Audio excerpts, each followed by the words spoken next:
simposio va a ser conducido en español, por lo cual las personas que desean traducción en simultáneo en la parte exterior de la sala pueden dejar su identificación y tener el equipo para hacer la traducción simultánea. Nos presentamos, somos Alberto Mendoza y el doctor Einar Edal, que somos facilitadores, hemos trabajado como facilitadores de este primer curso de investigación operacional que se lleva a cabo en el Perú. Entonces, el objetivo de este simposio son dos. Uno es para compartir con ustedes las experiencias del primer curso que se ha realizado, pero también es para ver un poco más amplio, para ver la situación y las perspectivas de la investigación operativa en América Latina. El curso va a tener 5 presentaciones de 10 minutos cada una, luego los cuales va a haber entre 3 a 5 minutos para preguntas del público, del auditorio. Se va a hablar sobre lo que es un enfoque global del primer curso de investigación operativa en el Perú, luego los resultados de los estudios que se han hecho y finalmente una visión de lo que va a ser o lo que ya viene siendo la investigación operativa en la región de las Américas. Entonces vamos a invitar a la magíster Edith Alarcón, por favor. Edith, adelante. Gracias. Ella va a hablar sobre la visión global del primer curso de investigación operativa. Edith es magíster en salud pública, actualmente trabaja en la Organización Panamericana de la Salud en el tema de tuberculosis. Gracias. Bueno, muchas gracias por su presencia en esta reunión. Esto ha sido un esfuerzo que se ha hecho a través de la Unión Internacional contra la Tuberculosis y Enfermedades Respiratorias, en la oficina en la cual yo trabajaba en Lima y que fue desarrollado entre el periodo 2015 y 2016. Para tener en cuenta y los antecedentes que tenemos que tener en cuenta es que la investigación operacional hoy en día está recobrando un importante rol para la generación de evidencias y sobre todo para tomar decisiones y poder evaluar intervenciones en los programas y para poder aplicar estrategias con mejor calidad y cobertura. Y constituye uno de los 3 pilares de la estrategia Fin de la Tuberculosis que actualmente estamos trabajando. Perú se encuentra entre los 30 países con mayor carga de tuberculosis drogoresistente en el mundo y es el país que aporta el mayor número de casos de tuberculosis XDR, pre-XDR y multidrogoresistentes en la región de las Américas. Cuenta con un sistema de información que recoge toda la información de los casos de tuberculosis drogoresistentes en un nivel central y a través de esta iniciativa TRITV se logró realizar este curso. Entonces esa fue una oportunidad muy importante porque se contó con el financiamiento para el desarrollo del curso que se realizó a lo largo de un año. Importante tener en cuenta que logramos tener facilitadores tanto locales con nivel de experiencia en epidemiología y en análisis de base de datos como consultores internacionales en el tema de investigación y publicaciones de investigaciones operativas. Para la organización, lo primero que se hizo fue consultar con el Ministerio de Salud acerca de la factibilidad de poder realizar este tipo de cursos, porque era un curso diferente a los que antes se habían hecho. Solamente se hizo una vez, pero que fue organizado solamente por el Ministerio de Salud. Para la realización de este curso hubieron más actores intervinientes. Se hizo la convocatoria a través del Programa Nacional y también de la Oficina de la Unión de Lima. Se seleccionaron los participantes y para la selección de los participantes se tuvo en cuenta que fueran profesionales de la salud, que tuvieran conocimientos de Microsoft Office, también que tuvieran acceso a una base de datos en sus oficinas o en su trabajo y también tuvimos en cuenta el tener profesores que hablaran tanto español como inglés. Esto fue muy importante porque todos los participantes de este curso hablaban español. Se prepararon las agendas, se coordinaron las presentaciones y los materiales que se presentaron a lo largo de los 3 módulos. Se seleccionó un lugar adecuado en el que todos pudieran tener acceso y que pudieran participar activamente en las fases presenciales.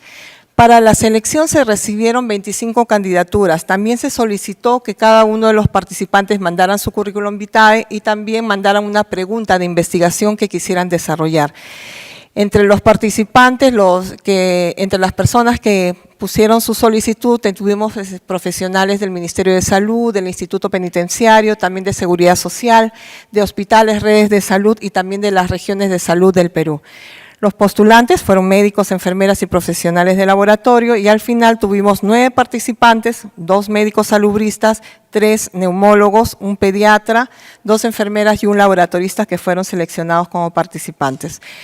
El objetivo del curso fue desarrollar en primer lugar las habilidades y competencias técnicas para los profesionales del programa de tuberculosis para llevar a cabo investigaciones operativas. Sabemos que se hace mucha investigación operativa en el Perú, pero generalmente los profesionales de salud que trabajan en los servicios no son los principales autores. Entonces la idea era que los profesionales peruanos que trabajan en el servicio atendiendo a los pacientes pudieran también tener la capacidad técnica para desarrollar estas investigaciones y poder generar evidencias que ayude al control de la tuberculosis en el país.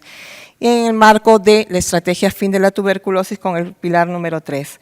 La estructura del curso se basó en la estructura de los cursos de SORTIT y se desarrollaron los 3 módulos con trabajo presencial y a distancia con los tutores, ¿no? Y se tuvo 2 profesores por cada 3 alumnos. En el módulo 1 el objetivo principal fue desarrollar conocimientos, elaborar el protocolo y poder tener los conocimientos necesarios para presentar el protocolo ante un comité de ética. Al final tuvimos 9 protocolos preliminares y el formato de solicitud al Comité de Ética de la Unión enviado. Solamente quedó pendiente el envío de su protocolo en el país. Estos fueron los protocolos que se presentaron, 9 en total. El primero fue dirigido a ver cómo era la atención y la gestión en un hospital especializado de los pacientes con tuberculosis multidrogoresistente. Luego se hizo la evaluación de los tratamientos en los pacientes con tuberculosis resistentes a isoniazida no MDR. También se habló de cuál era el impacto de las pruebas rápidas en los tratamientos de TBMDR.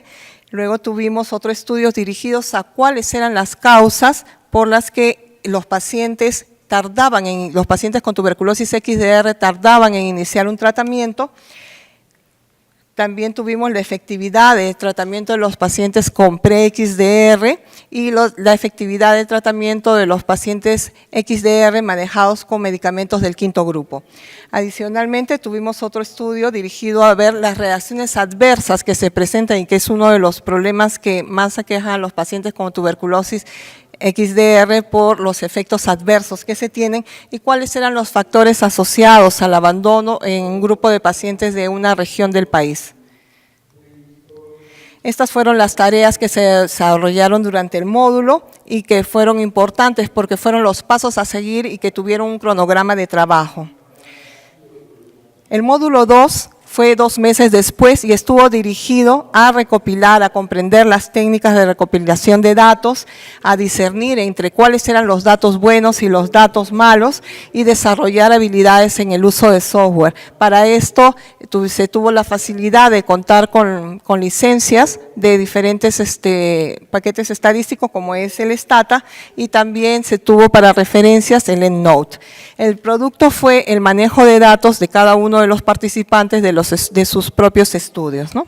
Y usando las herramientas que son para hacer el análisis de datos, la creación de tablas, de gráficos y las figuras que ellos preveían que iban a poder incluir dentro de su manuscrito.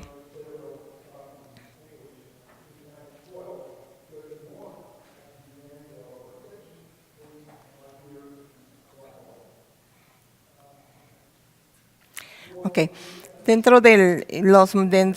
la construcción y el análisis de datos se vio que uno de los participantes, el tema seleccionado no fue adecuado porque hubo mucha dificultad para encontrar la información, por lo que se modificó el estudio y se cambió a un estudio para interpretar los resultados de tratamiento TBMDR de acuerdo a las recomendaciones internacionales, ya que el país contaba con conceptos solamente para el país de definiciones operacionales diferentes a las establecidas en el nivel internacional.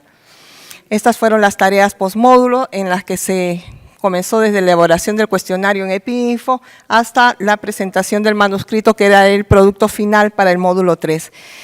10 meses después, se reunió de nuevo a todos los participantes para la escritura del manuscrito.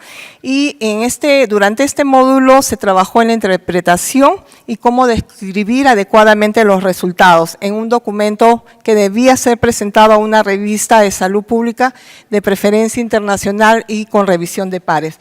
El resultado previsto fue los manuscritos preliminares. Sin embargo, no todos llegaron a terminar su manuscrito preliminar y tenemos que 3 participantes se retiraron por diversos motivos y al final hemos tenido solamente 6 manuscritos de los 9 que originalmente se plantearon. ¿Cuáles han sido las fortalezas del curso? En primer lugar, el seguir una metodología estandarizada por SORIT. La segunda, el disponer de bases electrónicas también ha sido importante. Tener diferentes participantes de diferentes grupos profesionales, eso ha facilitado mucho el poder recopilar diferentes puntos de vista en cómo se hace el manejo de los pacientes con tuberculosis XDR y pre-XDR, el contar con 2 facilitadores y que han sido expertos en sus temas en el módulo que les correspondió para cada 3 participantes, el contar tanto con facilitadores internacionales como con locales, con competencias adecuadas, el haber decidido realizar estas actividades presenciales en un lugar fuera de la ciudad de Lima, donde se dedicaron 100% de dedicación exclusiva. A pesar de que teníamos un horario establecido, casi todos los participantes se quedaban más allá del tiempo establecido, tratando de completar todas las acciones que estaban diseñadas. Adicionalmente a esto hemos tenido reuniones presenciales y con la facilidad de que la mayor parte, que todos vivían en Lima, hemos tenido reuniones presenciales de seguimiento, reuniones también a través de Skype y a través de los correos, a través de correo electrónico se ha hecho el seguimiento de cada uno de los participantes. Los resultados de las investigaciones operativas que van a ser presentadas el día de hoy tienen importantes implicaciones que van a servir para mejorar los lineamientos y las políticas que actualmente realiza el país y lo más importante es la creación de capacidades en el país. Ahora tenemos ya personas formadas en el tema y que pueden seguir haciendo más cursos de este tipo. Pero sin embargo, a pesar de las fortalezas, también tuvimos limitaciones. Entre ellas, la base de datos del Programa Nacional es una base de datos que es centralizada en el nivel central con ingreso de datos tanto para la notificación como para el seguimiento de los casos en el nivel central, lo que ocasiona una cierta demora, sobre todo en tener el seguimiento, los datos de seguimiento de los pacientes. Otra de las limitaciones es las múltiples actividades de los participantes, o sea, participantes que tenían un trabajo principal con múltiples actividades, diferentes niveles de conocimientos en el uso de software que se utilizaron y en publicaciones previas, ¿no?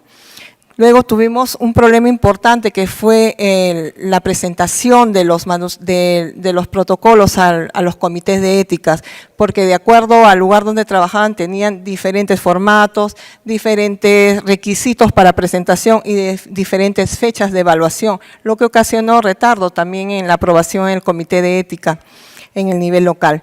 El análisis de datos lamentablemente no se logró a tiempo para terminar la redacción del informe en el módulo 3, pero sí se sacaron manuscritos preliminares. De los 9 participantes al inicio concluyeron sus estudios 6.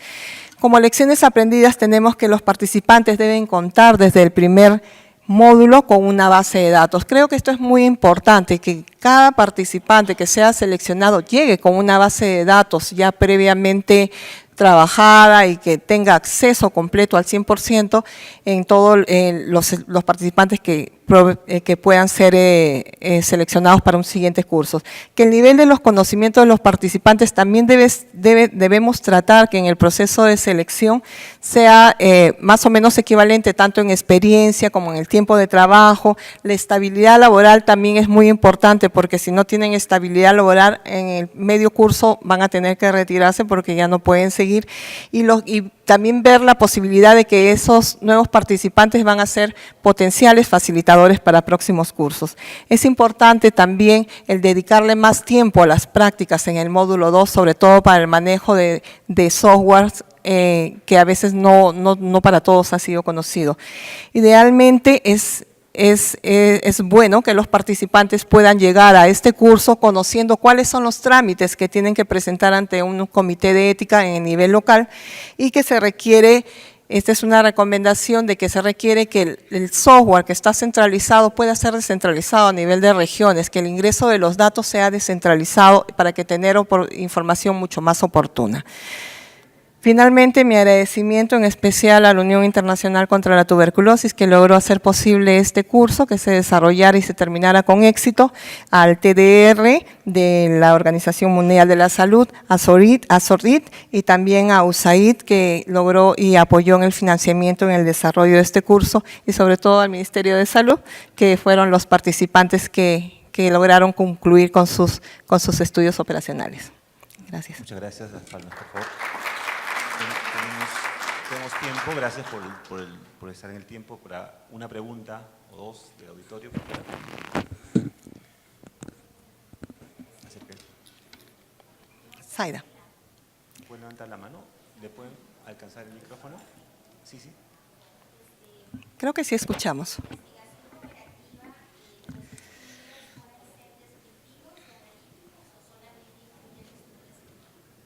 ¿Estudios qué?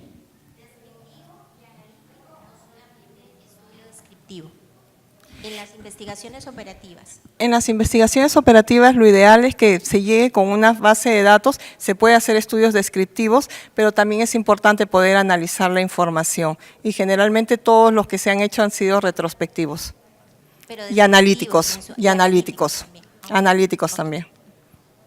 ¿Y la metodología del SORIT? Que no... La metodología de SORIT consiste en hacer una fase presencial y en una fase no presencial con seguimiento a distancia a través de facilitadores expertos.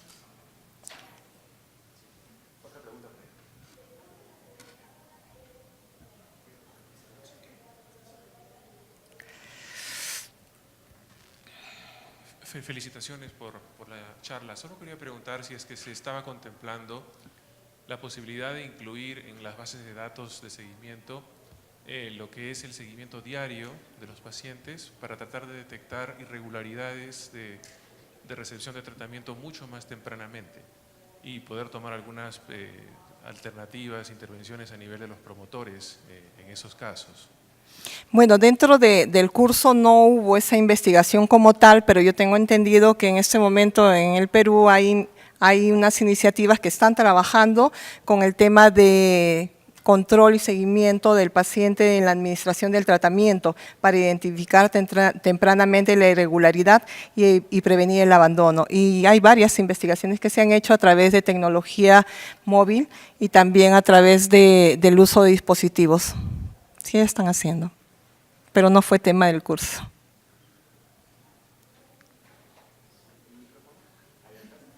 Acá hay un micro, mira. Gracias. Una pregunta muy corta. Me parece una gran idea que vayan con las bases antes del curso. Nosotros hemos tenido la experiencia en la maestría de epidemiología en la universidad, que eso le solicitamos como requisito para entrar a la maestría. Lo único que siempre nos preocupa, y es la experiencia que hemos tenido nosotros, es que en el segundo ciclo, tercer ciclo, que es lo que ha pasado con uno de sus estudiantes, se dan cuenta que la calidad de la data no da. ¿Cómo han pensado anticiparse para un potencial? ¿Cómo hacer el análisis pre-curso de que esa data está? Sí, realmente cuando llegan los participantes dice, sí tengo mi base de datos y es perfecta, pero cuando ya uno se pone a analizar y a verificar si los datos son buenos o hay problemas con la calidad del dato, eso fue un problema de este curso, que se hizo, ese acceso a la base de datos y revisión de la base de datos se hizo 2 meses después.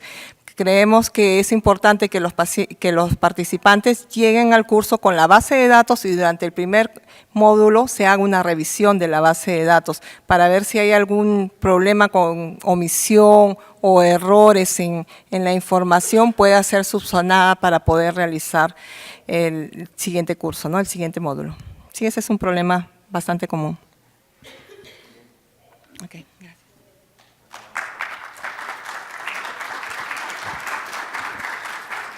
Bien, muchas gracias, Edith. Vamos a continuar. Invitamos a la doctora Antonieta Alarcón, que nos va a hablar sobre 2 estudios que se hicieron sobre TXR y pre-XR. La doctora Antonieta Alarcón ha sido coordinadora de la Estrategia Nacional durante 2011 a 2016 y bueno, es durante su gestión que se pudo lograr este tipo de estudios. Muchas gracias, buenas tardes a la mesa de honor, a todos los participantes a este evento. Agradecer de antemano la oportunidad que se nos da para poder socializar un poco el trabajo que se hizo en nuestro país y que se continúa haciendo a la fecha. Y en esta oportunidad se ha hecho este estudio de manejo programático de pacientes con tuberculosis XDR y pre-XDR en el Perú de un periodo del 2011 al 2014. Muy bien. Un poco para tener el contexto y el análisis de cómo está la TB resistente en el país. Nosotros en el Global Report, el Perú está dentro de los 30 países. En América Latina el 26% de TB-MDR son estimados del país y 90% XDR han sido notificados por nuestro país. El 80% de casos está localizado en la capital, que es Lima. Los casos de TB, MDR y XDR se manejaban con las guías y las recomendaciones de la OMS del 2011. La tasa de TB-MDR estaba cerca del 60%, menos 60%, y en el 2012 se puede introducir un manejo programático de los pacientes XDR que incluye medicamentos del quinto grupo y que el país lo empieza a asumir y empieza a financiar. Muy bien. Para estos estudios de investigación operacional, son cohortes retrospectivas, tuvimos 2 estudios y 2 objetivos. El primero era describir los resultados del tratamiento programático convencional para TB pre-XDR en pacientes que iniciaron tratamiento en enero del 2011 al 2014, y el segundo objetivo del segundo estudio fue evaluar los resultados del tratamiento programático de los casos de TB-XDR con medicamentos del quinto grupo entre el mayo del 2012 y junio del 2014. Muy bien, dentro de esta investigación operativa se definieron algunos conceptos que en su momento quedaron como tal: pre-XDR, MDR más fluoroquinolonas o inyectables, y de estos se dividieron en 2 grupos para la medición: los pre-XDRs con resistencia a fluoroquinolona y los pre-XDR con resistencia inyectable. De estos pre-XDR con resistencia inyectable se formaron 3 grupos más, 3 subgrupos: los pre-XDR con resistencia a capreomicina, los pre-XDR con resistencia a cana y los pre-XDR con resistencia a ambos inyectables, que son los medicamentos que utiliza el país. También se evaluó los casos con TB-XDR de acuerdo a la definición OMS, y estos datos fueron evaluados del Registro Electrónico Nacional de Tuberculosis que tiene el Ministerio de Salud y también de la base de datos del Instituto Nacional de Salud que corresponde a las pruebas de sensibilidad. Los pacientes con TB-XDR recibieron un DOT centrado en el paciente, una canasta mejorada y también el acondicionamiento de vivienda. Un poco para poder explicar cómo es el manejo de los pacientes XDR. Primero se diagnostican en el primer nivel de atención, son referidos a un hospital nacional de referencia que está especializado para el manejo de estos casos. El médico consultor, los neumólogos hacen la evaluación clínica y brindan todo este paquete de atención. La vía de administración se mejoró a través de un catéter POR, se le hace una evaluación para ver ahí si hay opción quirúrgica, una evaluación de psiquiatría, una evaluación social, se prepara el esquema de tratamiento que tiene un núcleo básico y hay un monitoreo cercano de las reacciones adversas. Un alta hospitalaria, porque el paciente es internado 2 meses, recibe tratamiento hospitalario a través del catéter endovenoso y después se va al alta para recibir 10 meses en domicilio, también continúa con el catéter. Y posteriormente, al 13º mes, para culminar ya los 24 meses, pasa al establecimiento de salud para el primer nivel de atención. En todos los meses, la evaluación y el seguimiento de los casos es por el médico consultor, el médico neumólogo, y el esquema de tratamiento que se utilizó para este tipo de pacientes, el núcleo básico es el imipenem, la cilastatina, la amoxicilina con ácido clavulánico y el Inesolid.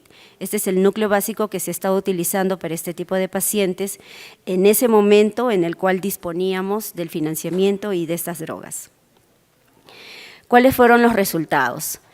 Ingresaron al estudio para los casos de pre-XDR 610 casos, 120 correspondían a pre-XDR con resistencia a fluoroquinolonas y 490 correspondían a pacientes pre-XDR con resistencia a inyectables. Para el segundo estudio, que fue los casos de tuberculosis XDR, ingresaron 162 pacientes y en todos ellos se pudo medir la condición de egreso al momento en que se hizo el corte del presente estudio. Esto corresponde entre los años 2012 y 2013, donde iniciaron el tratamiento de los pacientes, y de ellos se pudo medir en 453 pacientes pre-XDR y en 78 pacientes TB-XDR. Vamos a hablar de los resultados de los casos pre-XDR. Estas son las principales características de esta población de estudio. Acá tenemos algo importante, hay una edad media de 29 años. También hay un tema de comorbilidad con diabetes mellitus, afectando más al grupo de pre-XDR con fluoroquinolonas. Y en relación a los antecedentes de tratamiento, si ustedes pueden observar estos datos, aquellos que tienen o han sido abandonadores regulares o recurrentes, está más afectado en el grupo de fluoroquinolonas que en el grupo de inyectables, pero es el que tiene un factor de riesgo alto para este tipo de pacientes. En relación a los números de tratamientos previos, la mayoría recibió 2 o más tratamientos previos, para los cuales tenemos casi un 70% en relación a las pre-XDR con resistencia a fluoroquinolona y 38% con relación a resistencias a los pre-XDR con inyectable. Estos son los resultados de los pacientes pre-XDR con un patrón de resistencia inicial. Todos contaron con una prueba de sensibilidad. Se pudo hacer el análisis de cómo estaban, qué tipo de patrón de resistencia tenían. Y si ustedes pueden observar este último grupo, esta columna, solamente curaron el 43.3%. Hubo una tasa de abandono del 26.5%. Fracasos 13.7 y fallecidos 12.1.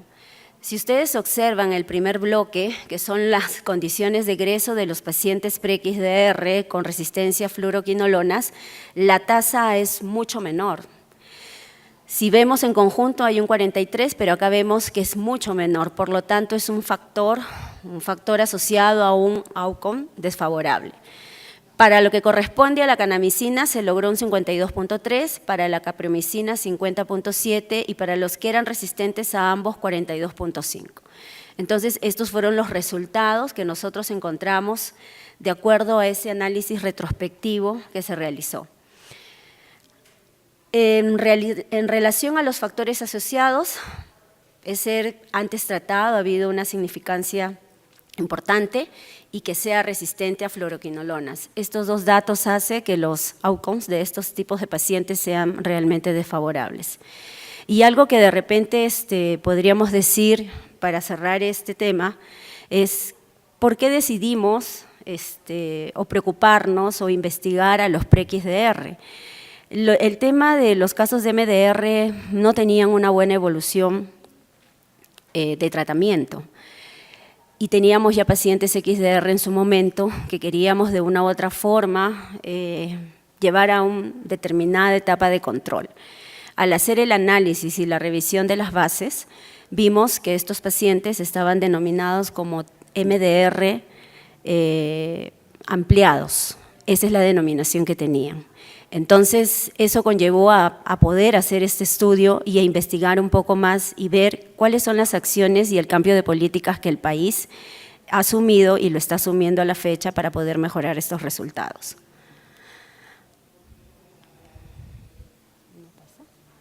Ok, vamos a hablar ahora de los resultados de los pacientes XDR. Estas son las características principales de este estudio que se hizo de abril-mayo 2012 al 2014. Ustedes ven que el promedio de edad fluctúa entre 15 a 34 años, más para el sexo masculino. La historia de tratamientos básicamente son todos aquellos que fracasaron esquemas anteriores y estas son las principales características que nosotros hemos podido identificar de estos pacientes. ¿Cuáles fueron los resultados de tratamiento de los casos de TB-XDR? Hemos hecho un comparativo de los años anteriores, cómo ha ido la evolución del tratamiento y de este manejo programático en el país. Para el 2012 se alcanzó un 35.2%, que en relación a los años anteriores subió un poco, de 34 pacientes. Acá en este grupo, 9 de ellos iniciaron drogas del quinto grupo. La tasa de todas maneras de abandono era alta, ¿verdad? Y había un componente fuerte de pacientes no evaluados, que no sabíamos la condición de egreso. Para el 2013 ingresaron 78 pacientes en total, ya todos recibían medicamentos del quinto grupo, se mejoró la tasa de curación con un 68%, disminuyó el tema de los abandonos de 20 a 3.8%, pero todavía nos castiga el número de pacientes fallecidos. Estos son los resultados que se dieron de acuerdo al trabajo que han realizado todos en los diferentes niveles de atención. Y esto es un comparativo de las cohortes del año 2013 de los casos de tuberculosis MDR, pre-XDR y XDR. Entonces nosotros podemos ver que los datos que se han obtenido en el año 2013 para los XDR son muchos mejores en relación a las otras 3 cohortes, ¿verdad? ¿Cuáles son las conclusiones? El programa de XDR tiene un éxito alto, los fallecidos aún nos castigan. El disminuir el abandono puede explicarse porque se hizo los apoyos en relación a la alimentación, a la vivienda y el cuidado centrado en el paciente, el tratamiento domiciliario, el tratamiento en el hospital. El bajo fracaso se puede deber a la inclusión de 3 nuevas drogas que se han dado, pero que también persevera la moxifloxacino. El manejo programático de los casos pre-XDR no ha sido muy satisfactorio por los datos que ustedes han podido evidenciar y se ahonda más cuando hay resistencia a fluoroquinolonas. Es necesario implementar drogas o pruebas de sensibilidad, drogas de segunda línea. Es importante identificar tempranamente los casos de pre-XDR que probablemente estén enmascarados en las cohortes de MDR que son medidas por el país y probablemente por la región. Y en ese sentido, una de las cosas que nosotros hemos aprendido, ¿no?, del análisis y que se ha implementado y está implementado en el país, es que la estrategia debe expandirse, debe fortalecerse el tratamiento centrado en el paciente y bueno, se debe utilizar los medicamentos actuales del grupo C y D. Muy bien, muchísimas gracias.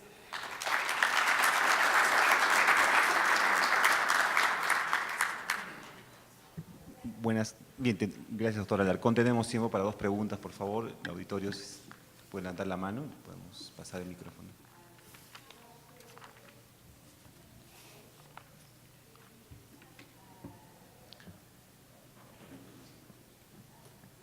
¿Todo está claro? ¿Sí? ¿No se entendió? Una pregunta, Eida. Sí.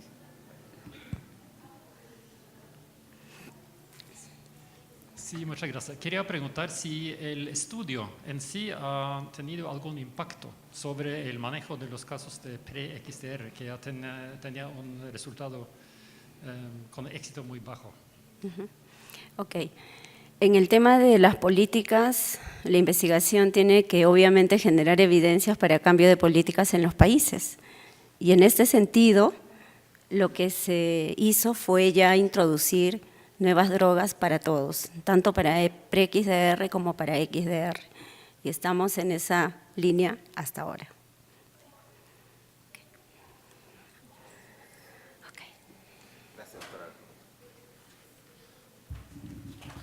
Gracias. No sé si tengan otro micro de mano para la mesa, por favor, ¿nos pueden? ¿No? Ok, ya, ni modo, nos pararemos siempre. Gracias. Vamos a continuar. Invitamos como tercer ponente al doctor José Cornejo García, El doctor José Cornejo García es neumólogo, es miembro del Comité Nacional de Expertos de Tuberculosis en el país y es neumólogo del Hospital Arzobispo Loaiza en la ciudad de Lima, Perú. Doctor García. Gracias, doctor Mendoza, por la introducción. A mí me encargaron presentar 3 trabajos. El primero de ellos es el resultado de tratamiento para tuberculosis con resistencia a isoniazida no multidroga resistente en el Perú, de 2012 al 2014. Para empezar, en el Perú la resistencia a isoniazida es un problema importante. Según el estudio de vigilancia del Instituto Nacional de Salud del año 2005-2006, la resistencia en los casos nuevos es de 6.3% y en los antes tratados de 6.7%. Sin embargo, a nivel mundial, ese tipo de resistencia ha sido considerada pues, no muy importante por muchos años y por lo cual no hay un esquema de tratamiento definido. Siendo el manejo inadecuado de esta resistencia una condición de una posible ampliación de resistencia. Desde el año 2010 en el Perú se ha estandarizado el tratamiento en un esquema de 9 meses. 2 meses con levofloxacino, rifampicina, etambutol y piracinamida, seguido por una segunda fase de 7 meses con levofloxacino, rifampicina y etambutol.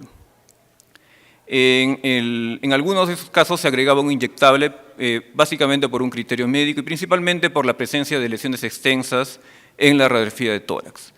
Sin embargo, no se conocen los resultados de estos esquemas de tratamiento en el Perú desde que se han instalado. Entonces, el objetivo de este estudio es evaluar el resultado del tratamiento de este esquema entre enero del 2012 y diciembre del 2014 y también determinar las variables que podrían afectar sus resultados. Es un estudio retrospectivo, transversal. La información se obtuvo del Registro Nacional de Tuberculosis Resistente, o también conocido como Registro Médico Electrónico. Las variables obtenidas fueron sexo, edad, fecha, inicio y fin de tratamiento, lugar donde recibió el tratamiento, presencia de VIH y diabetes, uso de inyectables y resultados de las pruebas de sensibilidad rápidas, de la prueba de agar en placa, prueba de proporciones en agar en placa y los resultados de cultivos. Se incluyeron ¿qué casos? Los casos que tenían resistencia a isoniazida y sin resistencia a alguna de las drogas del esquema, determinado por una prueba rápida o por una prueba de proporciones en agar en placa. En el Perú, todos los casos de tuberculosis se envía una muestra tanto para cultivo como para una prueba de sensibilidad rápida. En los casos que se detecta resistencia son reevaluados en una prueba de proporciones. También tenían que tener información sobre fecha de inicio y fin de tratamiento, que hubieran recibido el tratamiento del esquema que se está utilizando con o sin un inyectable que pudiera ser estreptomicina, kanamicina o capreomicina. Nosotros identificamos 1.973 casos con resistencia a isoniazida y se excluyeron por 3 razones, ¿no? Este grupo se excluyó porque no se contó con una fecha de inicio de tratamiento en el registro. En este grupo se excluyeron porque tenían una resistencia adicional o uno más fármacos del esquema de tratamiento. Y finalmente aquí se excluyeron porque no se contaba con una fecha de fin de tratamiento. Nos quedamos con 947 casos, en los cuales la mayoría de ellos solamente con drogas vía oral, y el resto el tratamiento vía oral más un inyectable. En cuanto a los resultados de tratamiento, hubo un éxito de tratamiento de 77.2%, curados 34.4%, tratamiento completo en 42.8%, una pérdida de seguimiento importante en 19.7%, fracaso en 1.2% y muerte en 1.9%.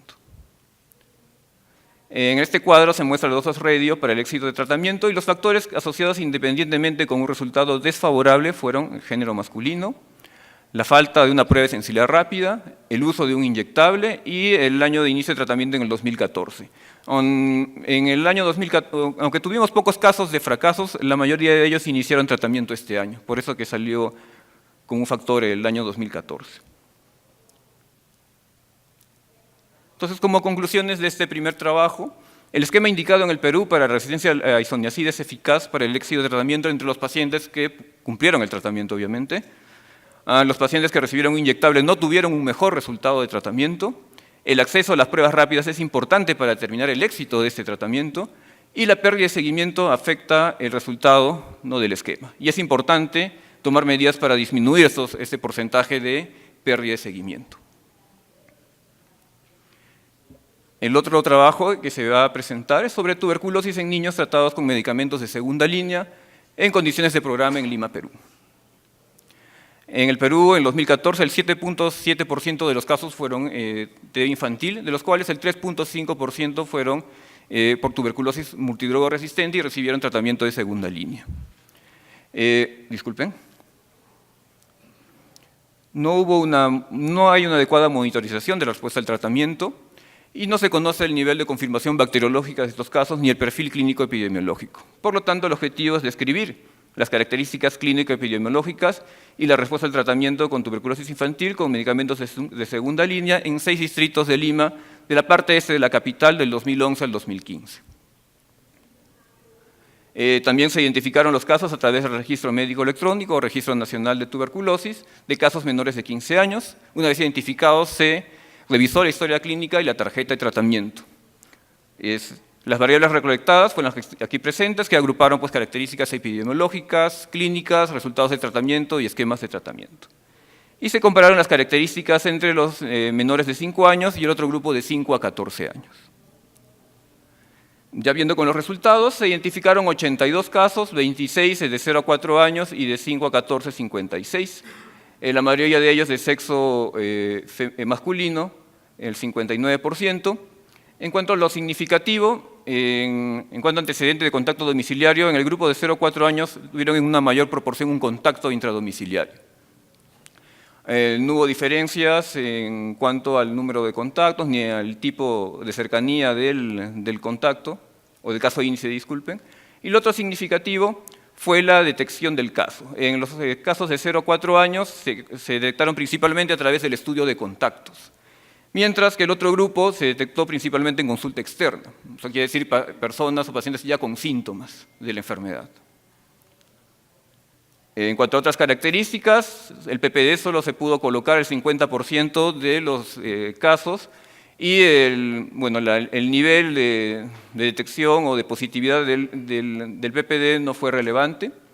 Lo que sí fue relevante fue la confirmación bacteriológica. Solo se pudo detectar o tener muestras de 50 casos que representan el 61%, de los cuales el 33 casos fueron positivos, y todos ellos en el grupo de 5 a 14 años. Adicionalmente, se detectaron 3 casos en el grupo de 0 a 4 años por una muestra en cultivo. En total, hubo una confirmación bacteriológica de solamente el 43%. Otra diferencia significativa fue el inicio de medicamentos de segunda línea. En el grupo menor de 0 a 4 años, su primer tratamiento fue precisamente drogas de segunda línea por tener un caso cercano con tuberculosis, o tener un caso índice, disculpen. Y en cuanto al motivo de inicio de tratamiento, el grupo de 0 a 4 años fue principalmente por una tuberculosis MDR probable, por el caso índice. Mientras que en el grupo de 5 a 14 fue con más frecuencia tener una tuberculosis MDR confirmada. Las otras variables no fueron significativas en cuanto al perfil de resistencia tanto del caso índice como del paciente. En cuanto a las manifestaciones o síntomas clínicos, tos, pérdida de peso, fiebre, etcétera, fue bastante significativo en el grupo de 5 a 14 años. Como manifesté, eran los que se diagnosticaban en la consulta externa y por lo tanto eran los que iban a estar con más síntomas de enfermedad. En cuanto a resultados de tratamiento, de los 82 casos, el 20 todavía estaban en tratamiento en el momento de recolectar la información. En cuanto a los casos con tuberculosis multidroga resistente, tanto en menores de 5 años como de 5 a 14, la cantidad de curados fue de 75%, en tratamiento completo, menores de 5 años 15% y de 5 a 14 11%. En total fue un 88% de éxito de tratamiento en los casos con multidroga resistencia, afectados principalmente también por la pérdida de seguimiento con un 12%. En cuanto a las conclusiones de este segundo trabajo, que es la principal indicación de drogas de segunda línea en TB infantil, fue el manejo empírico de la multidroga resistencia por ser contacto de uno o más casos índices. La confirmación bacteriológica fue limitada, solamente un 43% como máximo, y el éxito de tratamiento fue adecuado de un 88%, afectado por la pérdida de seguimiento en un 12%. Y finalmente, el tercer trabajo que me toca presentarles es el perfil clínico de los pacientes hospitalizados en una unidad especializada en el manejo de tuberculosis, denominada en el Perú como UNED. La hospitalización es solamente en el Perú, se realiza para casos que tenían complicaciones tanto de la enfermedad como del tratamiento. La gran mayoría de los casos es atención primaria. Desde el 2011 se inicia la atención de pacientes en las denominadas UNEDs, que son áreas especializadas para el tratamiento tanto ambulatorio como hospitalizado de pacientes con tuberculosis compleja, que funcionan en varios hospitales, los principales de ellos en la ciudad de Lima. Entonces no se conocen las características de los pacientes internados en esas unidades y no se evalúa el desempeño de las mismas a través de indicadores de gestión hospitalaria. Por lo tanto, el objetivo del estudio es describir las características clínicas de estos pacientes hospitalizados en el Hospital María Auxiliadora, que es un hospital importante de la parte sur de la ciudad de Lima, en el año 2015, y evaluar su gestión hospitalaria. La información se obtuvo a partir de la base de datos del programa de tuberculosis del hospital y de la Dirección de Estadística Informática del mismo hospital. Se recolectaron información de las variables de la enfermedad, antecedentes epidemiológicos, motivos de hospitalización, etc. Y también de eficiencia de gestión hospitalaria, como estancia hospitalaria, infecciones intrahospitalarias o mortalidad. Se lograron identificar 124 pacientes, de los cuales solo se pudo revisar 111 historias clínicas. Y la tasa bruta de mortalidad fue de 17.1%, siendo los indicadores de la gestión hospitalaria o las recomendaciones a nivel del Perú de 3 a 4% para un hospital o para una unidad de tratamiento. En cuanto a resultados, hubieron 19 fallecidos de esos 111 casos. En total, la mayor cantidad fueron sexo masculino, 77%, una edad promedio de 38 años. La localización fue principalmente pulmonar, y lo que fue significativo fue en los casos que fallecieron, ingresaron principalmente por insuficiencia respiratoria aguda, no hubiendo mayor diferencia en cuanto al tratamiento antituberculoso al momento del ingreso. Lo que sí hubo una diferencia en cuanto al perfil de sensibilidad, la mayor cantidad, en los casos que fallecieron, la mayor cantidad de ellos fue multidrogo resistente. En cuanto a otras variables, las infecciones intrahospitalarias se encontraron 11.7%, siendo lo recomendado a nivel del Perú de 0.7% de infecciones intrahospitalarias. Y en los casos que fallecieron afectados por infección intrahospitalaria, todos ellos fueron por neumonía. En cuanto a la necesidad de requerir una unidad de cuidados intensivos, en los casos que fallecieron, pues, en la mayor cantidad de ellos se realizó una interconsulta a esta unidad, lo cual refleja la complejidad del caso. La estancia hospitalaria fue en promedio de 12.1 días, sin embargo, los pacientes que fallecieron tuvieron un menor tiempo de estancia en la UNED, lo cual refleja la gravedad del cuadro con el cual llegaron.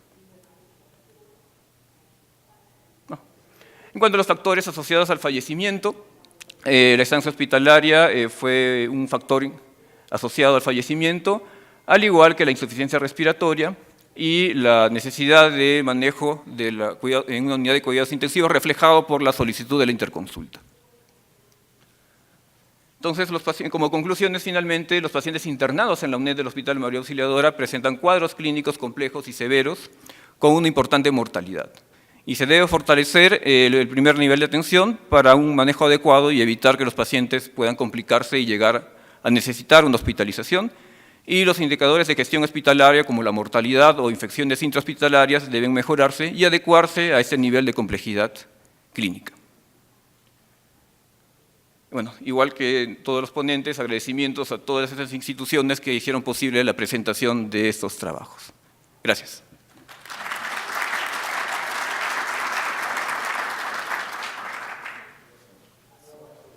¿Alguna pregunta del auditorio, por favor? Tenemos algún tiempo.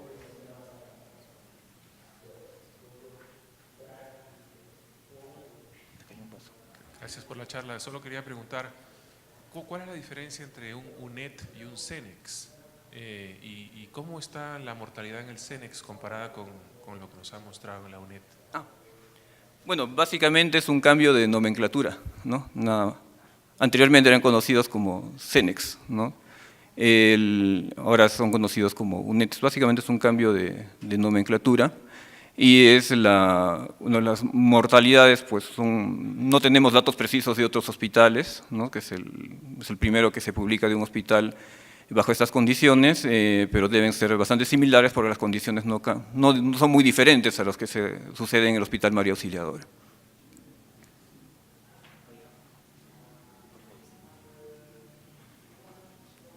Para aclarar este punto, solo reflejar que cuando los pacientes no eran internados en la SUNET, la mortalidad reportada en un hospital María Auxiliadora era de 33%.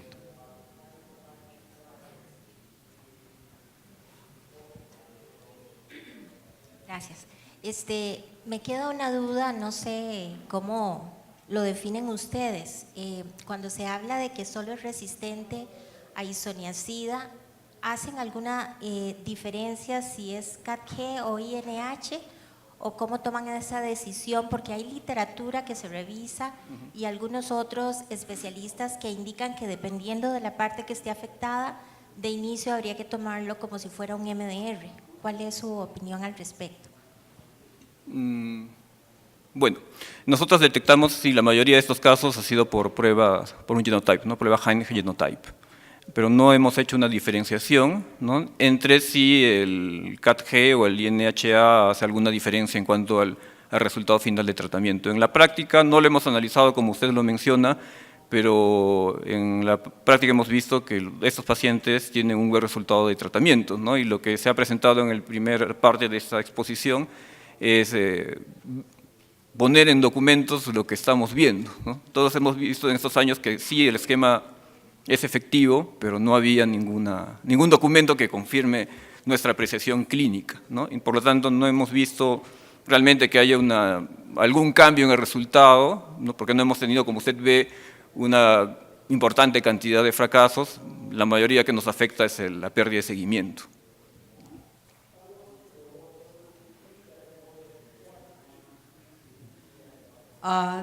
Bueno, primera pregunta, felicidades por su trabajo, doctor. Una pregunta esencialmente en relación a los comités de mortalidad que usted tenga en su hospital.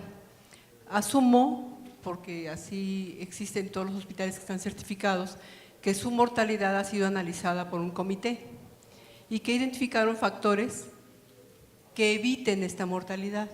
¿Podríamos hablar de ese análisis? ¿Lo tiene, doctor? Y la otra es… corroborando la pregunta de la doctora que nos precedió sobre si en el resto del país hay algún estudio que identifique cuál de las dos mutaciones es, porque definitivamente tiene mucho que ver en cuanto a la resistencia, incluso al seguir tratándole con isoniazida o no. ¿Sí? Bueno, a ver, contestando a la última, empezando del final y terminando con la primera. Como vuelvo a indicar, no hemos hecho una diferenciación entre la genotipificación, ¿no?, para indicar el tratamiento. Simplemente hemos visto resistencia isoniazida, ¿no?, determinada por una prueba rápida, y hemos hecho el cambio de tratamiento, ¿no? No entendí la pregunta. ¿No hay estudios sobre eso? Si hay sobre estudios, ¿qué cantidad? Para ver, sí, para tener, por ejemplo, una referencia o una base de datos, ¿cuál es la persistencia, cuál es la incidencia, cuál de las dos mutaciones? No tengo los valores exactos, pero sí, la genotipificación con el CAT-G está más asociada a cuando está en los casos multidrogo resistentes, y el gen INHA está más frecuente con la resistencia o poli o monoresistencia que involucra isoniazida. Pero como les menciono, eso no ha afectado la tasa de curación o de éxito de tratamiento. En cuanto a la primera pregunta sobre la evaluación en un comité, ¿no?, un comité para evaluar mortalidad, sí, en todos los hospitales siempre se hacen estas evaluaciones, ¿no? Se identifican, ¿no?, los factores, y siempre el inconveniente es poder solucionar los factores que causan, ¿no?, por infinidad de problemas logísticos o del mismo sistema de salud, ¿no? Sí se hacen los análisis, sí se hacen las recomendaciones, pero el ponerlos en práctica para solucionarlos es bastante difícil, al menos en nuestra realidad. Alberto, ¿querías hablar?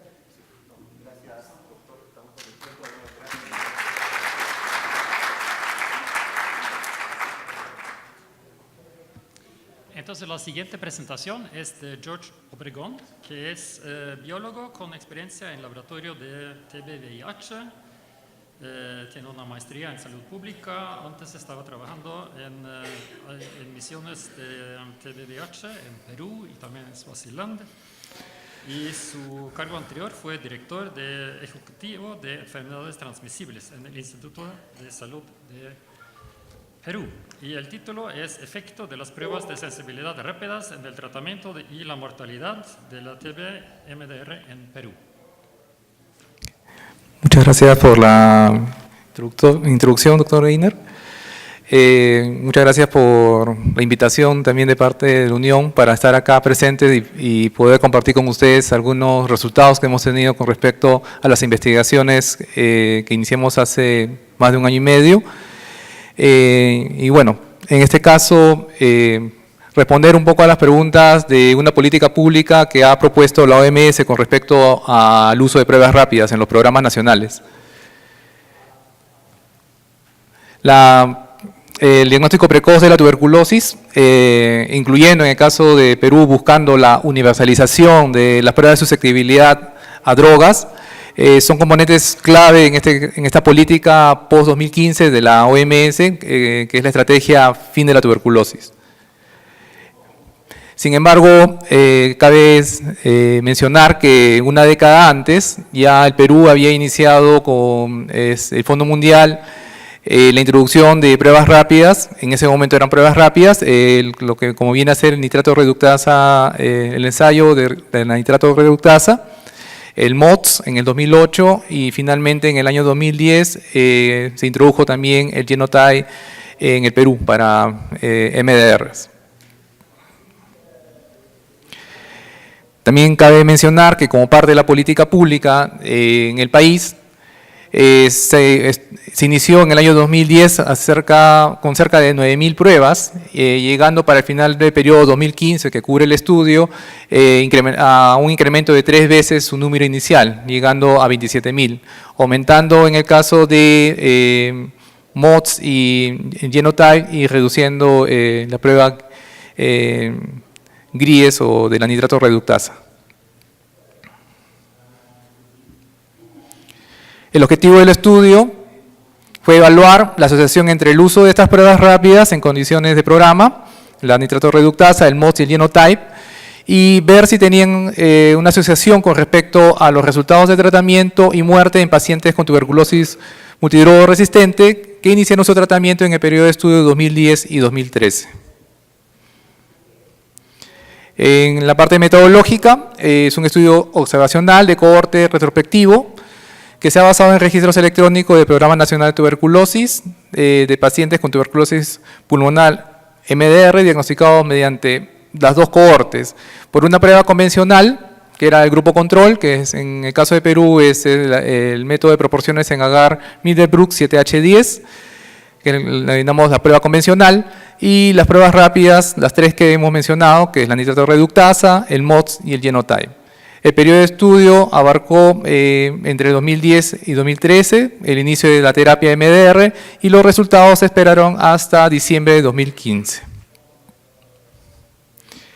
En este caso se puede ver que inicialmente en la base de datos obtuvimos cerca de 5.000 pacientes.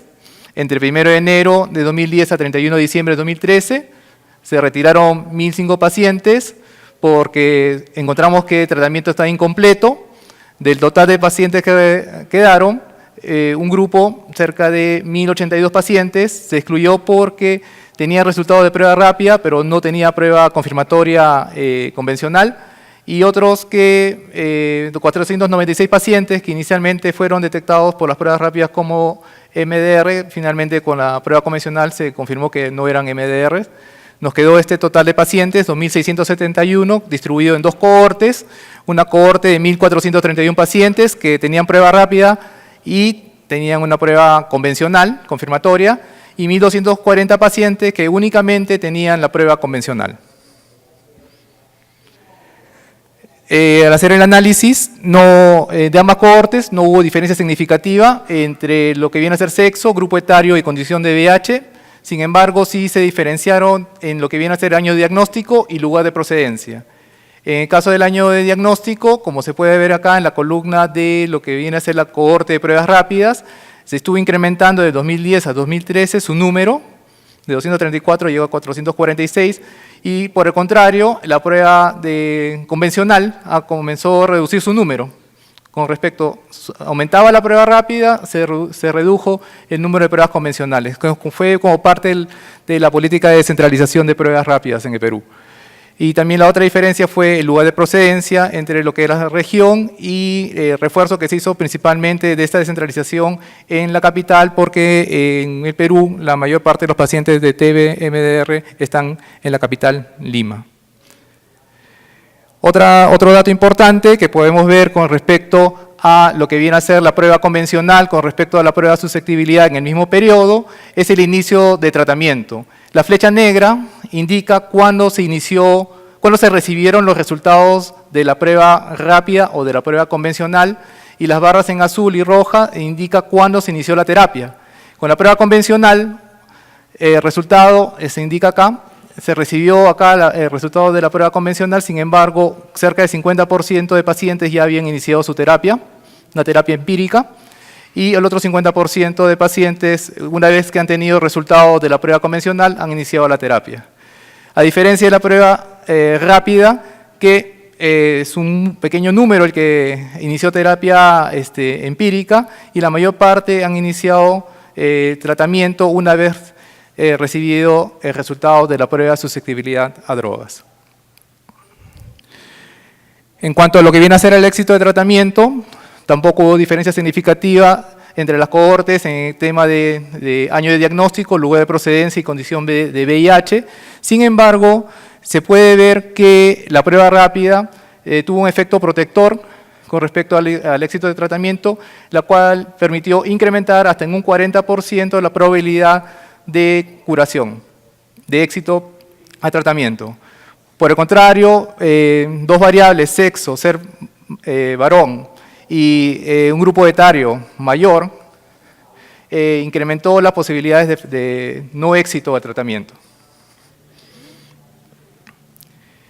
En el caso de lo que viene a ser muerte, vimos que en cuanto a las dos cohortes, que tener la prueba rápida y un año de diagnóstico más reciente actuó como protector con respecto a la posibilidad de muerte, incrementando hasta un 54% la reducción de probabilidad de muerte en aquellos pacientes que recibieron la prueba rápida. Por el contrario, aquellos que aumentaron su riesgo de muerte fue tener mayor edad en el grupo etario, una infección VIH y estar en la capital. Como conclusión principal, en un país con altas tasas de pacientes con tuberculosis MDR como es el Perú, la estrategia de implementar pruebas rápidas bajo condiciones de programa se asocia con una reducción en las probabilidades de muerte hasta un 54% y un aumento significativo de las probabilidades de éxito, 40% de tratamiento de tuberculosis multidrogresistente. Estos resultados refuerzan la política de acceso universal a pruebas rápidas en el Perú. Es más, estos datos ya han servido para justificar el financiamiento para el próximo año, los próximos 3 años, para incrementar la cobertura de pruebas rápidas y la universalización, básicamente, de pruebas rápidas en el Perú. Finalmente, una recomendación sería que otros países deberían explorar la implementación de pruebas rápidas en sus respectivos programas nacionales para mejorar los resultados de tratamiento de los pacientes con tuberculosis multidrogresistente. Finalmente, agradecer, al igual que todos mis compañeros, a USAID, a la Unión, a TDR y también al Ministerio de Salud por habernos apoyado en el desarrollo de estos estudios cuyos resultados ya han dado frutos en nuestro país. Muchas gracias.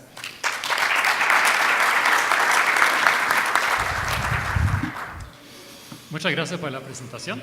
Tenemos tiempo para algunas preguntas. Por favor. ¿Hay micrófono? Bueno, felicitaciones por la presentación. Una sola pregunta es, cuando hablas de tratamiento empírico, George, los pacientes que iniciaron el tratamiento empírico con drogas de segunda línea o incluye si iniciaron con drogas de primera línea? De segunda línea.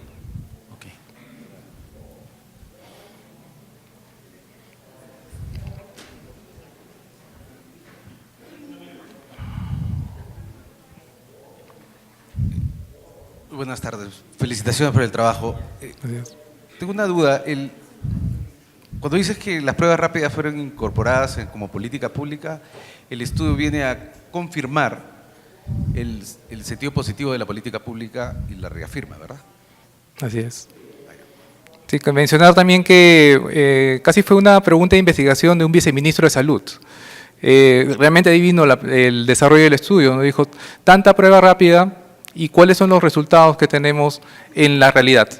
Porque estábamos justificando justamente el incremento de presupuesto para tener mayor cobertura. Sin embargo, nos faltaba el dato duro, tener esta información, y realmente era algo que percibíamos, pero nos faltaba escribirlo y publicarlo, y realmente nos está sirviendo como un apoyo para seguir con este desarrollo con un país, en el país como Perú, que tiene tantos problemas con este tipo de enfermedad.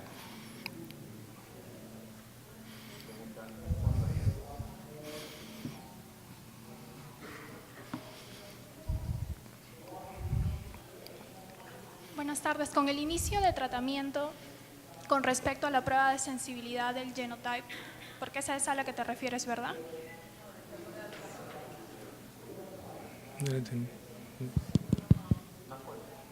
¿Me escuchas? Habla más fuerte, por favor. Con respecto al inicio de tratamiento de estas pruebas de sensibilidad rápida, ¿cuánto tiempo ha transcurrido desde que se obtuvo el resultado de esta prueba rápida hasta el inicio de tratamiento de los pacientes? Lo otro que quizás no lo escuché, pero sobre qué tipo de muestras se trabajó estas pruebas de sensibilidad, si fue sobre muestras directas o si fue en cultivo, y si hubieron alguna diferencia entre una y otra. Ya, con respecto a la primera pregunta, programáticamente han demorado 30 días hasta 60 días, una vez que se tenía la información del resultado de la prueba rápida. Que eso, muchas de las controversias que tenemos en el laboratorio muchas veces con la parte clínica, ¿no? Nos apuramos mucho y a veces programáticamente se puede demorar un poco más. Y en el tema de las muestras, todos los pacientes han sido de tipo pulmonar. Las pruebas rápidas se trabajan tanto directamente como a través de cultivos. Cultivo principalmente para genotype se ha trabajado de las regiones, porque la muestra no podía llegar inmediatamente a la capital, porque ahí tenemos la descentralización del genotype. Pero los que han estado en Lima era muestra de esputo y el análisis fue análisis directo. Listo, gracias. Bueno, última pregunta.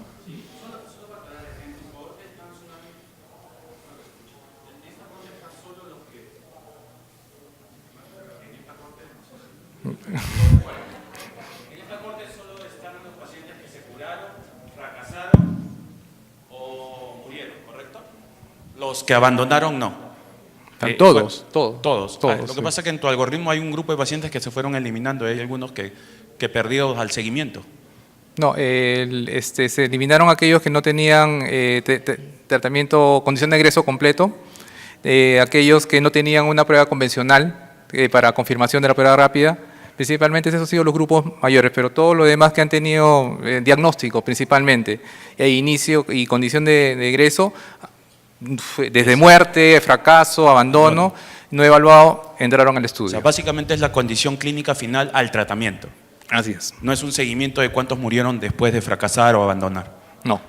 Hasta el periodo de estudio, nada más. Y quizás también aclarar un poco con respecto a la pregunta anterior, los resultados de genotype, también para isonacida lo tenemos en CATG y NHA, publicados también en la web, para que los clínicos puedan decidir con respecto a la terapia que deben de seguir. Pero esta información la tenemos disponible a partir de 2015 y también previo entrenamiento a los clínicos con respecto a la interpretación de esta información. Entonces, última pregunta. Felicitaciones, muy interesante y muy prometedor estos resultados que se han mostrado. Mi pregunta era, ¿cómo es Esto comparado con la estrategia de encontrar un contacto MDR al inicio del diagnóstico, iniciar ya un tratamiento apropiado para MDR. Y quería también preguntar si es que los tiempos desde el inicio del diagnóstico, desde el diagnóstico de tuberculosis hasta la aplicación de las pruebas, ya sea la normal o la rápida, ¿han sido comparables estadísticamente? ¿De prueba convencional con la prueba rápida, en este caso? El tiempo desde el primer diagnóstico de tuberculosis hasta el tiempo en donde se hace la prueba de susceptibilidad, ya sea la convencional o la rápida, si son estadísticamente comparables. Esa parte no lo hemos explorado completamente. Tenemos algunos datos con respecto a los años de introducción de las pruebas rápidas. Actualmente, para la prueba rápida llega la muestra, llega la microscopía y llega también directamente a la prueba rápida. Antes se tenía que pasar por un cultivo, por lo que viene a ser el nitrato reductasa, por ejemplo. Y si venía de región, pasaba por un cultivo también para poder hacer la prueba a nivel centralizado, porque inicialmente todo se hacía en el Instituto Nacional de Salud. En el proceso de descentralización, lo que hemos hecho es que en estas UNED CENEX comiencen a hacerle el diagnóstico directo ahí. Y eso ha reducido, por ejemplo, el inicio de tratamiento también. Me parece que valdría la pena explorar, porque imaginémonos que el grupo de pacientes que recibe la prueba rápida, sencillamente son pacientes que tienen la prueba rápida mucho antes que los pacientes que reciben la prueba de susceptibilidad convencional. Sí. Entonces hay una ganancia de tiempo y eso podría explicar la mejora. Esperemos que no sea así, porque se ve muy preocupante. En la parte de la comparación sí tenemos ese dato, de cerca de 3 meses en los años 2010, de cerca de 3 meses a 4 meses, con una prueba rápida con respecto a la prueba convencional. Se ha ido bajando la brecha, pero no baja de 2 meses la prueba convencional con respecto a una prueba rápida. Definitivamente la prueba rápida permite el inicio más temprano de la terapia. Bueno, muchas gracias por la presentación. Okay. Pasamos a la última presentación del día. Entonces, doctora Saida Estela Yadón es asesora regional del programa de investigación ¿cómo se llama? Enfermedades infecciosas en el UPS hasta junio de este año. También ha sido coordinadora de la iniciativa de SORTIT desde 2014 y continúa apoyando las iniciativas en América Latina. Y la presentación es patrocinio y perspectivas de la investigación operacional sobre la TB en las Américas. Muchísimas gracias, Einal.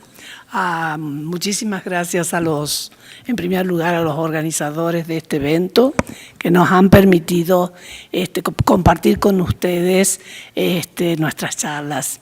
Y buenas tardes a todos y todas.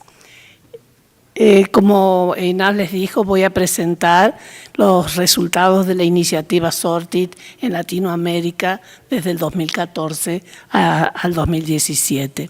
No voy a abundar sobre lo que es investigación operativa, porque ya Edith ha comentado sobre eso, ni tampoco sobre por qué necesitamos hacer investigación operativa, porque también ella se refirió sobre la importancia de hacer investigación operativa. Voy a hacer mención solamente de desafíos que ustedes son muy conscientes de cuáles son. Casi no se hace investigación operativa en los programas de control y esto es algo que debemos revertirlo. Muy pocas personas dentro de los ministerios e instituciones están capacitadas para desarrollar metodologías de investigación operativa. Y si aún están capacitados y lo realizan, la difusión es bastante escasa. Hay datos que nos hablan que, por ejemplo, para el periodo 2008-2013, solo el 4% de las publicaciones de malaria fueron de investigación operativa. Y ni voy a hablar de la falta de investigación operativa relacionada a las prioridades de los ministerios o de las instituciones que están trabajando en los servicios de salud. de cuáles son los antecedentes de la iniciativa. Los cursos SORTI fueron desarrollados por la Unión y MSF y en el año 2009. Y en el 2013 el TDR, conocido como TDR, que es el Programa Especial de Investigación y Capacitación en Enfermedades Tropicales, con sede en la OMS, pone en marcha esta iniciativa a nivel global y con los objetivos de apoyar a los países a hacer investigación operativa en torno a sus prioridades y también construir capacidades dentro de los países que sea sostenible en el tiempo. Desde el año 2012 al 2017 que se puso en marcha esta iniciativa, se han preparado o formado en Consortit más de 400 implementadores y esperamos seguir construyendo más capacidades a nivel global, no solo en Latinoamérica. No voy a hablar sobre cómo se realiza el curso. Acá Edith les ha explicado bastante cómo es, cuáles son las características de cada uno de los módulos, cuál es el formato de enseñanza, pero sí voy a compartir con ustedes qué hicimos en Latinoamérica. El objetivo del programa en Latinoamérica era desarrollar capacidades a nivel nacional, regional y local. Nosotros queríamos fortalecer el vínculo entre las universidades, la academia y los programas de control. Creemos que es súper fundamental que exista un puente que sea caminado de ida y vuelta entre la academia y los programas de control para poder brindar un mejor servicio de salud. Necesitamos nuevamente realizar investigaciones operativas que respondan a las prioridades que tiene el programa. No cualquier pregunta son pertinentes para cada uno de los programas de los países. También que cuando se haga investigación sea accesible la información, los resultados, no solamente mediante publicaciones científicas, sino también a los hacedores de políticas públicas, porque ellos son en parte los que tienen que tomar decisiones en base a evidencia científica. Y también a la comunidad, ¿por qué no? La comunidad también tiene que ser informada. Otro de los objetivos era asegurar la traducción de esa información en práctica y en políticas públicas. ¿Qué hicimos para esos objetivos? Empezamos en el 2014-15 con un curso que lo hicimos regional, estaba focalizado para TV. Convocamos a los países de mayor carga para tuberculosis en la región de las Américas. Invitamos a Brasil, le dimos 2 lugares a Brasil y 2 lugares a México por ser países muy grandes y un lugar para los países que son Colombia, República Dominicana, El Salvador, Guatemala, Honduras y Perú. ¿Quiénes fueron los facilitadores? Porque ustedes saben que debe haber facilitadores en esta iniciativa. Tuvimos la suerte de contar con facilitadores de la Unión, con Einar, con Alberto también, con facilitadores de MSF, de la OPS, de la Universidad Pontificia Bolivariana, etcétera, etcétera. El idioma que utilizamos fue inglés y los fondos fueron provenientes la mayor parte fueron de TDR, OPS y en parte también fue pagado por USAID. En Colombia empezamos en el año 2017, si bien teníamos programado para el 16, con 10 participantes, todos colombianos, todos provenían de ciudades que eran objeto del Fondo Global y del Ministerio porque eran los con más alta carga. Los facilitadores tuvimos también provenientes de diferentes instituciones. El idioma fue español y después voy a hablar acerca de por qué el cambio. Y el patrocinio fue de Fondo Global, la Organización Internacional de Migraciones, la OPS y el TDR. La mayor parte de los fondos de ese curso vino por el Fondo Global y la OIM. Luego Empezamos y aún no terminamos el curso Sortit de Surinam. Lo empezamos ahora a mediados de año y pensamos finalizarlo en diciembre de este año con el módulo 3. Los facilitadores son los que ustedes ven ahí. Incorporamos la Universidad de Brasilia y también la Universidad de David de Estados Unidos. El idioma fue inglés porque lamentablemente nadie sabía holandés, no teníamos facilitadores en holandés y los participantes eran bastante preparados para entender oral y escrito y escribir en inglés. Y el patrocinio fue de TDR-OPS. ¿Cuáles fueron las producciones? De estos 3 cursos fueron 28 los participantes. Como no terminamos los cursos, por ejemplo, Colombia terminó ahora en agosto y Surinam todavía no terminamos, va a ser en diciembre. No podemos decir que ellos han cumplido con el último hito, que es tener una publicación científica. Sin embargo, podemos decir que 20 personas profesionales ya han desarrollado sus publicaciones y 10 lo han publicado. Esas 10 publicaciones están contempladas en un suplemento de la Revista Panamericana de Salud Pública, de la Organización Panamericana de la Salud, que si ustedes desean pueden entrar y encontrar y leer estas investigaciones operativas de buena calidad. Esto que parece tan fácil contarlo, nos ha confrontado con numerosos desafíos que hemos tenido que en la marcha ir introduciendo cambios. Yo voy a tratar de resumirle algunos de ellos por cuestión de tiempo. El idioma.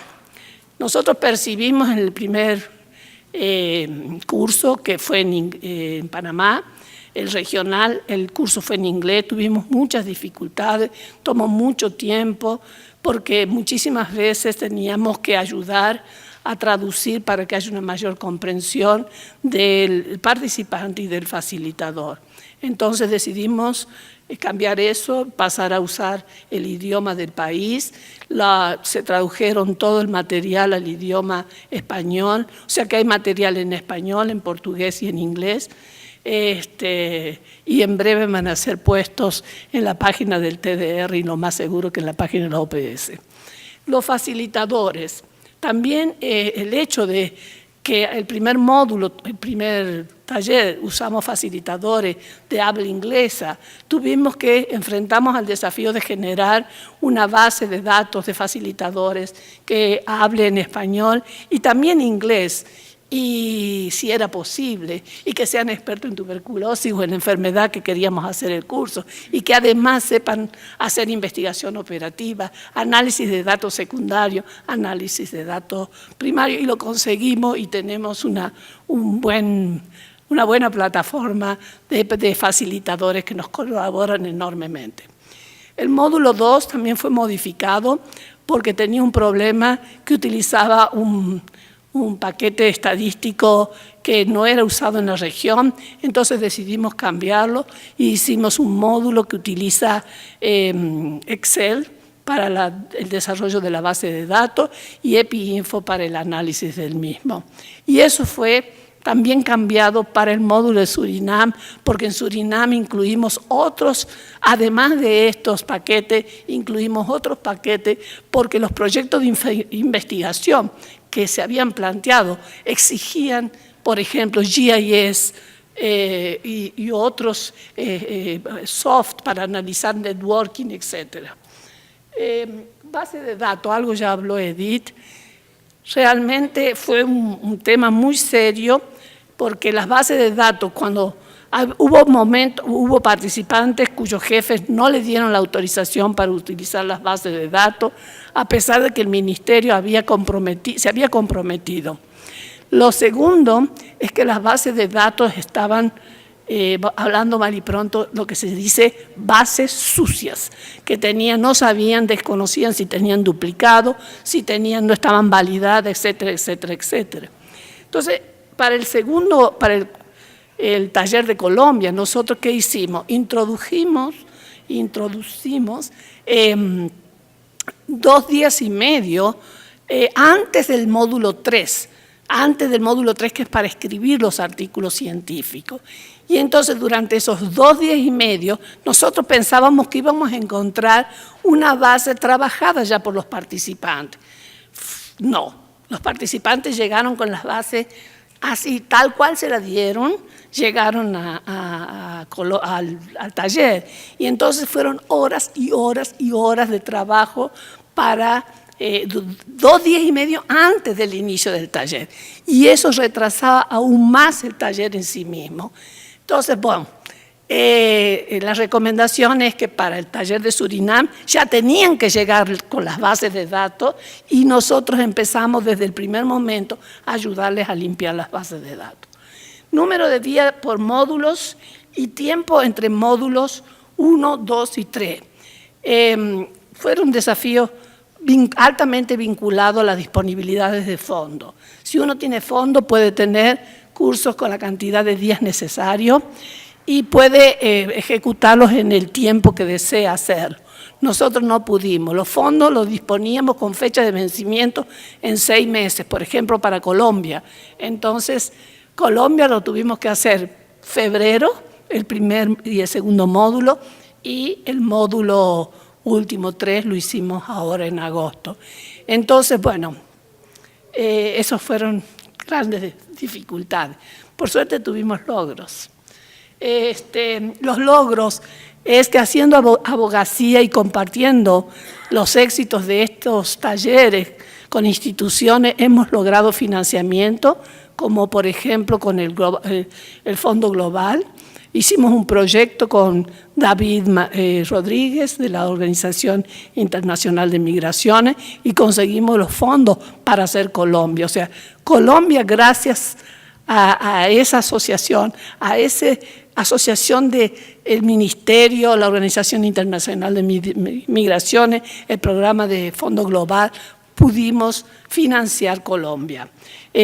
Por ejemplo, también pusimos conseguimos fondos de USAID, conseguimos, por ejemplo, ustedes ya van a ver, fondos del Ministerio de Salud Pública de Brasil para hacer próximamente en Brasil, y fondos. La idea es que ustedes tienen que ir a hacer abogacía y buscar la asociación con otras instituciones para llevar a cabo esta iniciativa. Estos son los cursos que tenemos programados 17 y 18. Brasil, lo iniciamos ahora en noviembre, todo va a ser financiado por el Ministerio, por el programa de tuberculosis, va a ser en portugués. En Argentina todavía estamos buscando, no tenemos garantizado todos los fondos, así que no sabemos bien cuándo lo vamos a hacer, qué fecha podemos iniciarlo, y bajo la coordinación de la Organización Panamericana de la Salud, como todos los que hemos venido, todos los que le he comentado, ha sido coordinado por la OPS. Se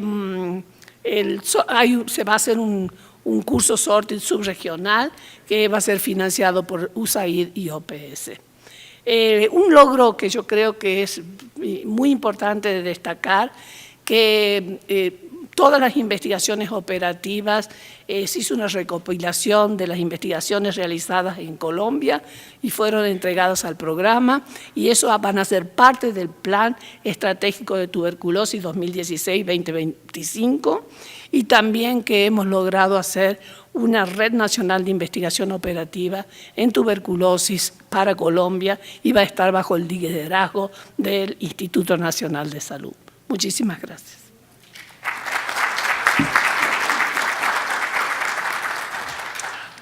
Muchas gracias, Aida. ¿Tenemos tiempo para algunas preguntas? Si hay algo, sí.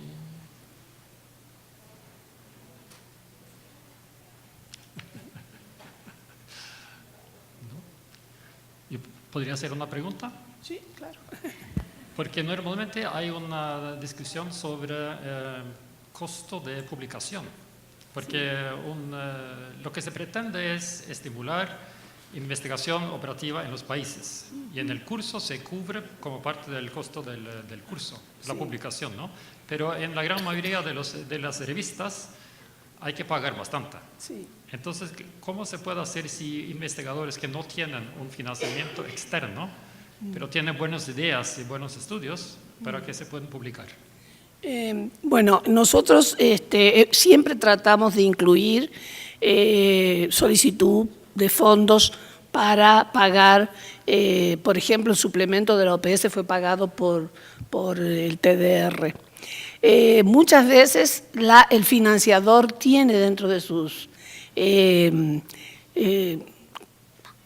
condiciones, por así decirlo, que deben ser publicados por acceso abierto. Y entonces, si tiene una exigencia el financiador que las publicaciones sean de acceso abierto, uno debe exigirle al financiador para que pague la publicación.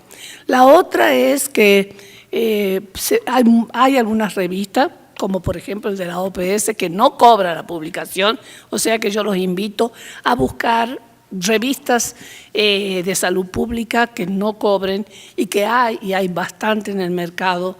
En Brasil, por ejemplo, está el Caderno de Salud Pública, está el Osvaldo Cruz, que no solamente publican para brasileros, sino también publican para cualquier persona que quiera enviar una publicación. La otra cosa es realizar solicitudes, no sé, la palabra la conozco en inglés, pero no se me viene en español, de waiver. O sea que ustedes pueden pedirle a la revista que ¿cómo es? Gracias. Que sean exonerados del pago. Y muchas veces, si uno explica bien por qué no lo puede pagar, pueden reducirles bastante el costo a $300, $400 o también a reducción a cero. Esto es cuando el país es de menor nivel económico, la posibilidad de acceso al waiver, a la exoneración es mayor. Pero yo también recomiendo que publiquen en revistas nacionales, porque yo entiendo que se quiera publicar en revistas internacionales y que sean en inglés, pero también recomiendo que intenten ver cuáles son las revistas de buen nivel y que no cobran de sus países y que pueden aceptar las publicaciones en sus idiomas. Muchas gracias.